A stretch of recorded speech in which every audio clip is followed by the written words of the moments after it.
Então, irmã Gisele, essa visão, ela aconteceu ontem, ontem à tarde. Ontem foi 9, né?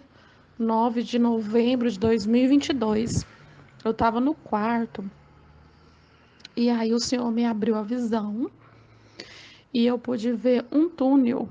Era um túnel estreito e eu me via se movimentando nele, seguindo em frente, andando nele.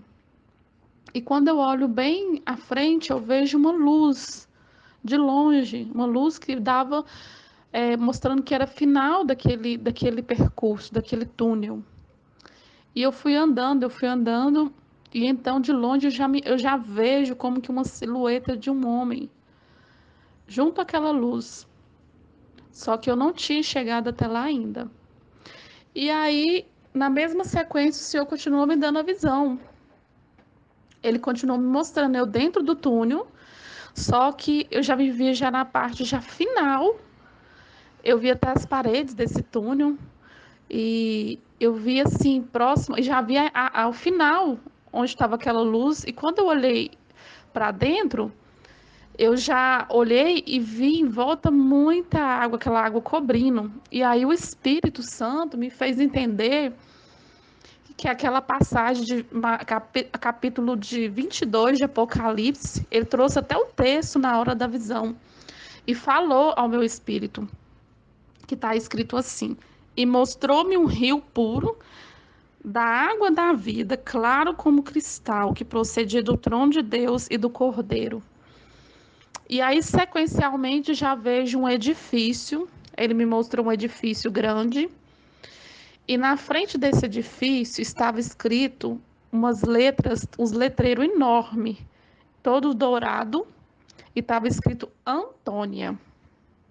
E aí acabou a visão. Eu pude entender que o Senhor está mostrando que estamos na reta final, a reta final da noiva. Eu até coloquei esse nome descrito na visão, a reta final da noiva.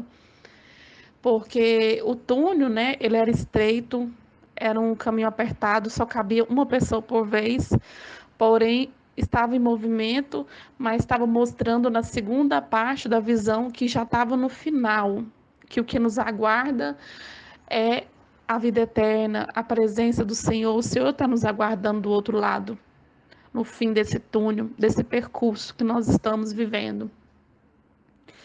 E esse edifício, com esse nome na frente, indicando de quem que era, qual o nome desse edifício, Antônia, eu fui pesquisar.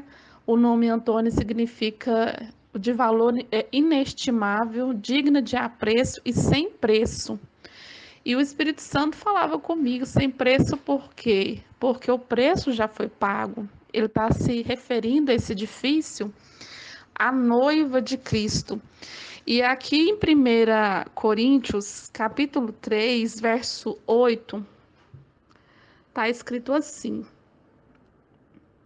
aliás, verso 9, capítulo 3, verso 9, 1 Coríntios. Porque nós somos cooperadores de Deus, vós sois lavouras de Deus e edifício de Deus. Então o Senhor estava mostrando esse edifício como a noiva. E foi uma visão muito sim, de esperança, né? Porque mostrando que nós já estamos na reta final. Que do outro lado nos aguarda o rio da vida, o rio que procede do trono, a presença do Senhor, um lugar de paz. Mesmo que nós estamos nesse momento aí difícil, estreito, mas Deus está mostrando que no final desse túnel tem uma luz, um lugar que nos aguarda. Então essa foi a minha visão que eu tive ontem à tarde. E Maranata, ora vem, Senhor Jesus.